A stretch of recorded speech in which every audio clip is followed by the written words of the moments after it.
안녕하세요. 뉴스와 사람들입니다. 한동훈의 개인정보를 유출했다는 혐의로 경찰은 MBC 기자의 자택을 압수수색하고 이어 MBC 본사 뉴스룸도 압수수색한다지요. 이에 전국언론노동조합 MBC 본부는 과잉수사다, 전례를 찾기 힘들 정도의 심각한 언론 탄압이다, 사건 발생은 이미 1년이 더 지난 시점이고 기자 업무의 특성상 모든 업무는 개인 노트북 등을 통해서 이루어지며 뉴스룸 내에는 특정 개인의 공간이 없다. 결국 개인정보의 대상이 한동훈 장관이라는 점 또는 유출 혐의자가 MBC 소속이라는 점 등이 고려된 과잉수사라고 볼 수밖에 없다. 해당 기자가 지난해 9월 윤석열 대통령의 비속어 욕설 파문 등을 보도해 피고소, 피고발인이었다는 점에서 정권의 보복수사 가능성도 배제할 수 없다. MBC 뉴스룸을 압수수색하는 것은 이유 여하를 불문하고 전례를 찾기 힘들 정도로 심각한 언론 탄압이다. 뉴스룸을 압수수색하면서 이번 수사와 관련 없는 정보도 무차별적으로 수집해 별건 수사가 이뤄질 가능성도 있다. 이번 압수수색은 윤석열 정권의 MBC 탄압의 시작으로 판단한다. 이와 같은 움직임에 결연히 대응할 것이다 라고 밝혔습니다. 이어 이호찬 언론노조 MBC 본부장은 경찰들과 대치하며 이렇게 발언했지요. 이번 압수수색은 MBC 탄압을 위한 꼬투리 잡기용 수색으로 규정할 수밖에 없다. 한동훈 장관이 아니었다면, MBC가 아니었다면 압수수색했겠나. 정권의 실세인 한동훈 장관이 관련된 사건이기 때문에, 정권의 밑보인 MBC 기자가 연관된 사건이기 때문에 경찰이 과도한 법 집행에 나선 것이다. 전방위적 MBC 탄압 국면에서 순수한 법 집행으로 보이지 않는다. 보도국 경제팀엔 수많은 취재원들의 중요한 정보가 담겨있다. 언론사는 취재원 보호의 의무가 있다. 사안의 경중에 따라 수사 방식도 정하는 것 아닌가. 이 정도 사안으로 압수수색당한 언론사가 있느냐. 이 정도 사안으로 언론사를 압수수색한 전례가 없다 라고 밝혔습니다. 자, 그러니까 지난 한동훈의 법무부 장관 인사청문회에서 이면주 MBC 기자가 한동훈 관련 정보를 타사 기자에게 전달했다는 것이 검찰의 주장이지요. 이면주 MBC 기자는 지난 교홍에 이땡땡 바이든을 최초로 보도한 기자라는 점이 찍힌 것 아니냐고 하지만 이미 수년 전부터 한동훈과 붙었던 소위 전투력 만렙의 기자입니다. 지난 2019년 12월 PD수첩 검찰 기자 단편에 출연한 이면주 기자는 자신의 검찰 출입기자 시절을 다음과 같이 발언했지요. 검찰이 언론을 경주마처럼 다룬다는 느낌을 받는 거예요. 문건을 예를 들어서 카피를 해서 준다든지 전화로 불러준다든지 피의자 신문조서 내용을 불러주는 이런 건 사실상 공수처가 생기면 처벌 대상이로잖아요. 중앙지검 차장검사실 앞에 기자들이 확인을 하러 줄을 서서 들어가더라고요. 한 명 한 명씩 은행에 번호표 하나씩 뽑듯이 거의 실시간 보도됐었어요. 포털 메인에 저녁 6시 정도 되면 똑같은 내용의 기사가 떠요. 언론사 매체마다 이름은 다 달라요. 그런데 제목 똑같고 앞에는 다 단독이 붙어 있어요. 단독. 내용은 똑같아요 라고 발언했습니다. 이어 2020년 11월 이면주 기자는 라임 사건 취재 중 김봉현의 발언을 보도하는데 그 발언의 내용은 이주영 변호사가 자신을 찾아와 A 검사는 한동훈 라인이다. 청와대 수석 정도 잡게 해주면 A 검사가 한동훈 검사장을 통해 검찰총장에게 보고해 보석으로 재판을 받게 해주겠다고 제안했다 라고 보도했지요. 이에 한동훈은 저는 이 사안과 어떤 식으로든 전혀 무관합니다. 사건에 관여 안 봐도 어떤 변호사든 어떤 검사든 이 사안 관련하여 만나거나 연락한 바도 전혀 없습니다.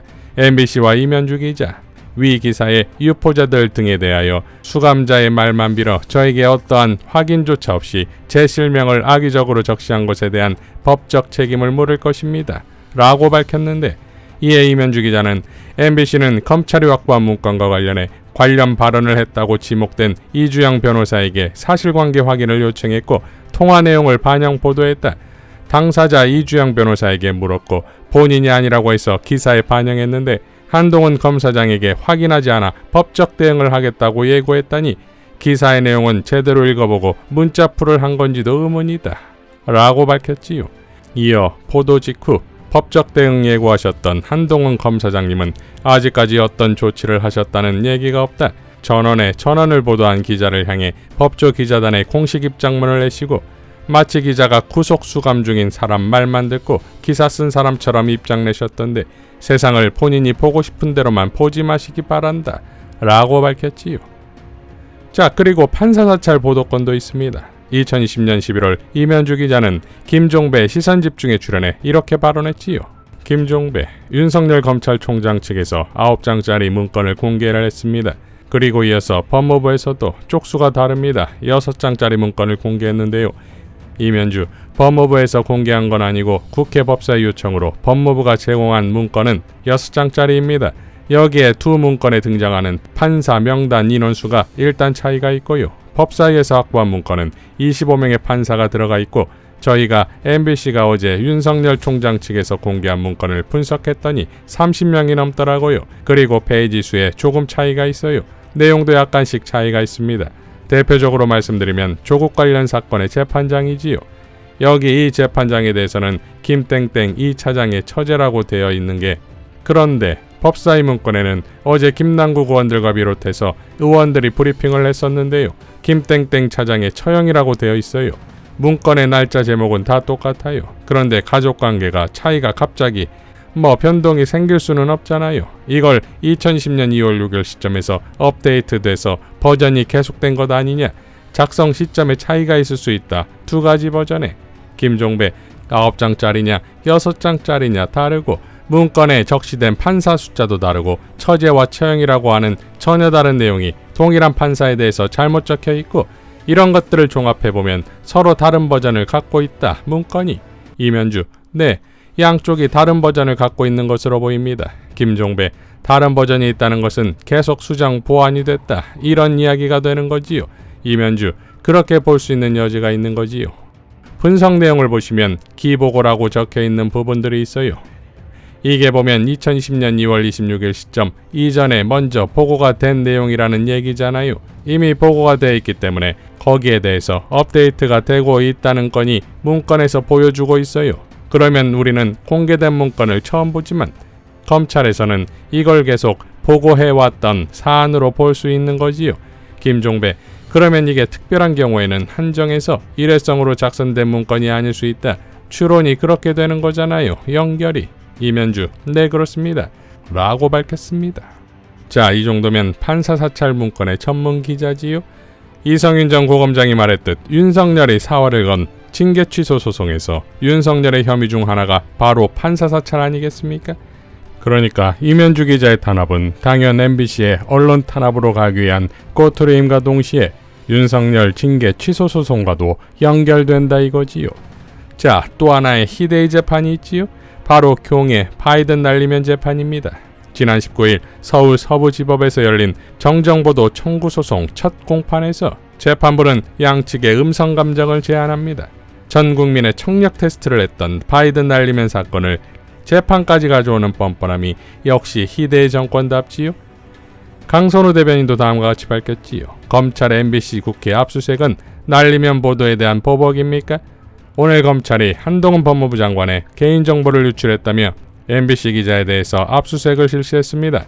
해당 기자의 휴대폰, 자택을 압수수색한 것은 물론 국회 사무처, 나아가 MBC 뉴스룸까지 모두 압수수색하겠다고 합니다. 개인정보 유출이 문제라고 하지만 한동훈 장관은 평범한 개인이 아니라 법무부 장관입니다. 이제까지 무수한 인사청문회가 있었고 인사청문 자료를 바탕으로 취재와 보도가 이루어졌습니다. 그러나 그때마다 검찰이 나서서 기자와 언론사, 국회를 압수수색한 적은 없습니다. 인사청문 자료가 개인정보입니까? 앞으로 인사청문 자료를 기자들이 보지 못하게 막으려는 것입니까? 현직 법무부 장관이 자신의 인사청문 자료에 대해 개인정보 유출 프레임을 씌워 기자들을 탄압하겠다고 하니 기가 막힙니다. 검찰의 수사권 남용을 넘어 명백한 언론 탄압입니다. 나아가 국회 인사청문회 및 인사청문 보도를 무력화하는 작태입니다. 더욱이 압수수색을 받은 기자는 과거 바이든 날리면 보도를 했던 기자입니다. 바이든 날리면 보도에 대한 보복입니까? 검찰의 다음 화살은 어디입니까? MBC입니까? 아니면 더불어민주당입니까? 국회와 언론은 그저 국민의 알 권리를 위하여 책임을 다할 뿐이며 정부를 견제하는 본연의 역할에 충실했을 따름입니다. 윤석열 검찰 독재라는 표현이 조금도 부족하지 않습니다. 검찰의 수사권을 앞세워 민주주의 기둥인 언론 자유를 파괴하려는 윤석열 정부의 행태를 결코 묵과하지 않을 것입니다. 라고 일갈했습니다.